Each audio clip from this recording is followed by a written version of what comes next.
What's up, everybody? Thanks for tuning back into Brother Be Well. And this is episode 22, Releasing Tension.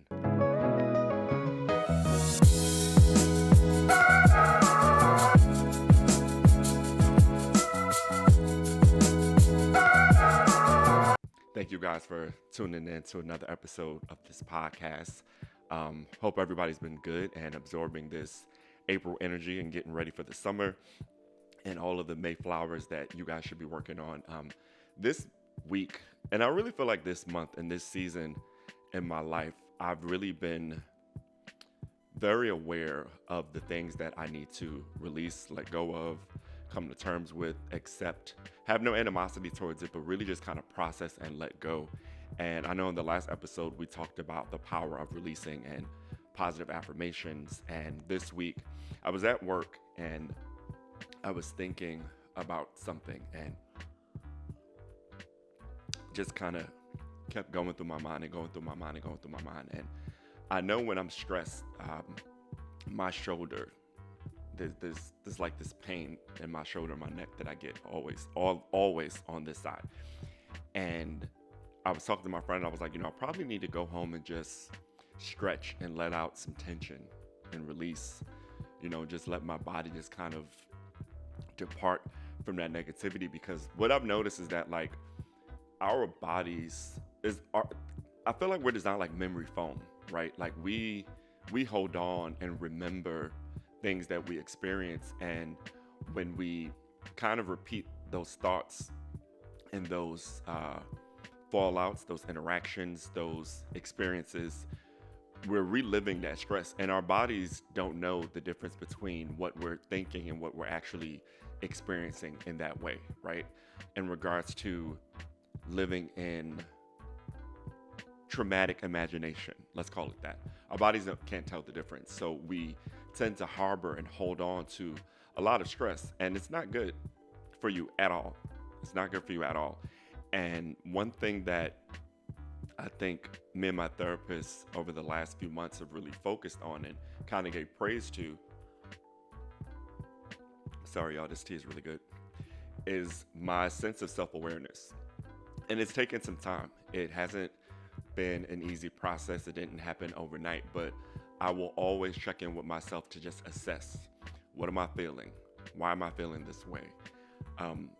Is this something I should fight or flight, right? How am I gonna respond to that? And what I've noticed and what I felt when I feel those high moments of stress, those high moments of tension, when I do have the time to kind of go through my process, I'm at ease. I start to feel my body, become more relaxed, and my body's in tune with my feelings. And it's just this serenity that happens. And I think for a lot of us, when we respond to things, we respond from feelings, we respond from emotions, and that can get us in trouble sometimes. But one thing that I've always noticed, that anytime that I've listened to my body, I've been right. When your body says I'm hungry, when your body says I'm thirsty, when your body says I'm tired. So why do we ignore when our body's giving us indicators that we're stressed, that we're experiencing high tension, that we're holding on to energy and negativity that doesn't serve us? And we should really be transforming that into fuel. We should be really using that as inspiration, as motivation to move forward. And I'll give you an example. I've been in and out of the gym the last few months. I have a wrist injury that I still don't know what's going on, so I'm very cautious about that. If it's not one thing, it's something else, right?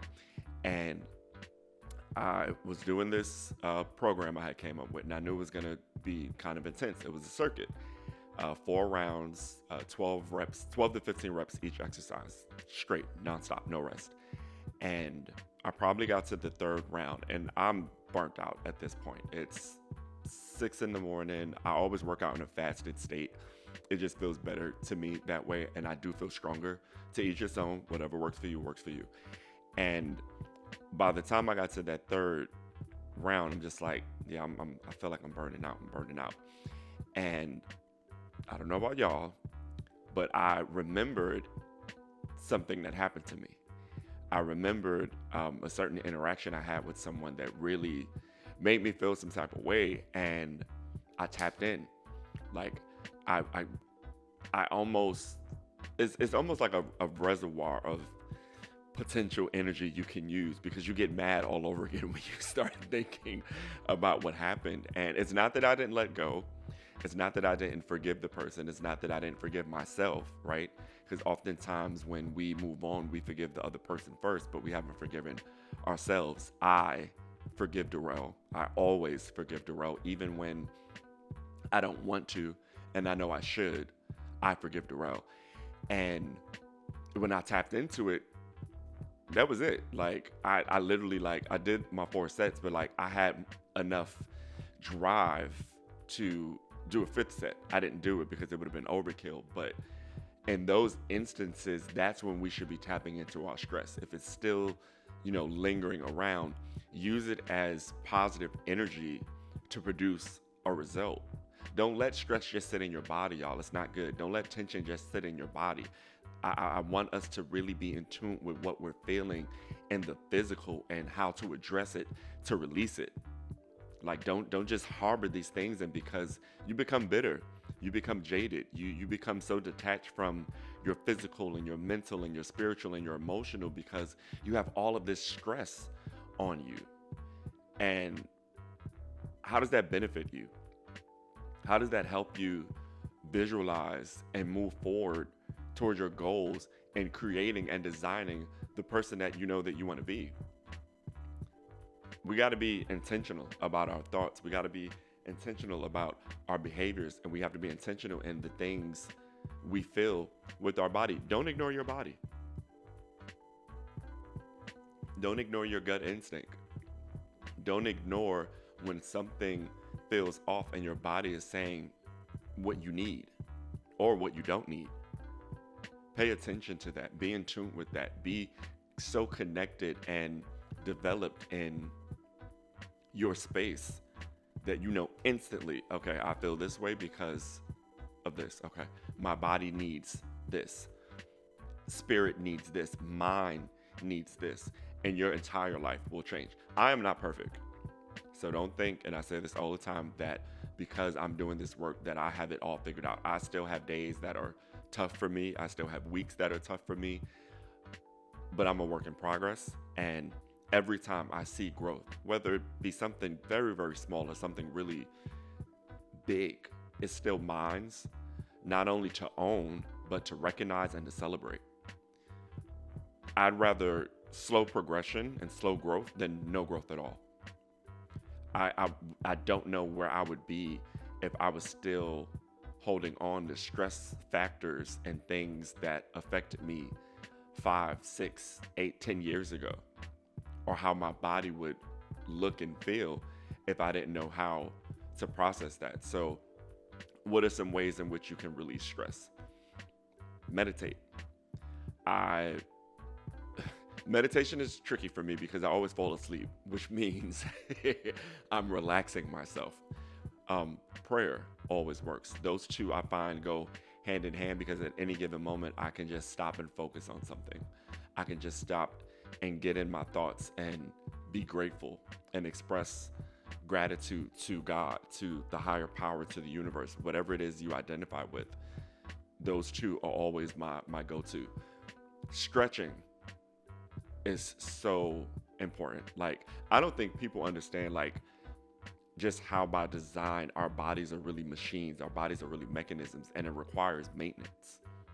It requires physical maintenance. I'm not expecting everybody to be power lifters or yoga masters, but 5-10 minutes a day will like completely change like how you feel and exist in a space. Like, I know as soon as I'm done with this, before I make dinner, I'm gonna stretch. I'm gonna, finish cleaning up the house, get dinner going, find a movie, and I know I'm gonna feel so much better, because it's just a process for me. My friends always laugh when I tell them this, but when I do squats, I put on wrestling intro music like The Rock and Triple H and Stone Cold, and I just squat it out, because it's like, at the end of the day, no matter what we experience, no matter what challenges we faced with, no matter what our interactions with, our partners, our family, jobs, whatever, you have the power to remove yourself. Like, you have the power to remove yourself, and it's really you against you. When I'm in that gym, I don't focus on the person on the next squat rack or this one, or doing cable rows. I don't focus on any of that. It's me with this weight, just focused on going up and down, keeping my form, and really just pushing through. So, you know what I'm saying? It's just like get in tune with you, to where you know that you are only in competition with yourself. But the stress that you absorb just by existing and traveling and experiencing life, you don't deserve to harbor it, and you don't need to hold on to it. So prayer, meditation, prayer, combination of both, stretching, working out. These are all really great ways of releasing tension out of the body. Any type of physical activity is good. So if you don't go to the gym, go walk, find a trail, skate, ride a bike, hit a scooter, just really find ways to get your body to just function as the mechanism that it is. And I guarantee you will feel so much better when you start to explore that. So April showers better be bringing all of you guys May flowers, because I want all of us to do this work together. And we're all going to be in different phases in our wellness journeys. Like I said, I'm really at the point where I'm assessing and removing and releasing. But some of you may still be in a stage of grief. Some of you may still be in a stage of trying to forgive, or trying to process, what it is you're feeling. And no matter where you are in your journey to develop you, no matter where you are in your story, building yourself, it's okay. And you are exactly where you need to be. You are exactly where you need to be. So good job. Keep up the work, but just make sure you don't stop. You owe it to yourself, and it is nobody else's responsibility other than yours, but to wake up every day, be great, try again, and continue to learn. So I hope that you guys enjoyed this episode. This one was good. More, I didn't challenge y'all as much, but like I said, I just feel so free. I'm in a really good space of assessing, releasing, and letting go. And I hope that those of you that are in that part of your journeys are experiencing the same euphoria that I'm feeling. But thank you guys for tuning in. This is Brother Be Well. I'm your host, Darrell. And as always, I see you, I hear you, I love you. Brother Be Well. Take care.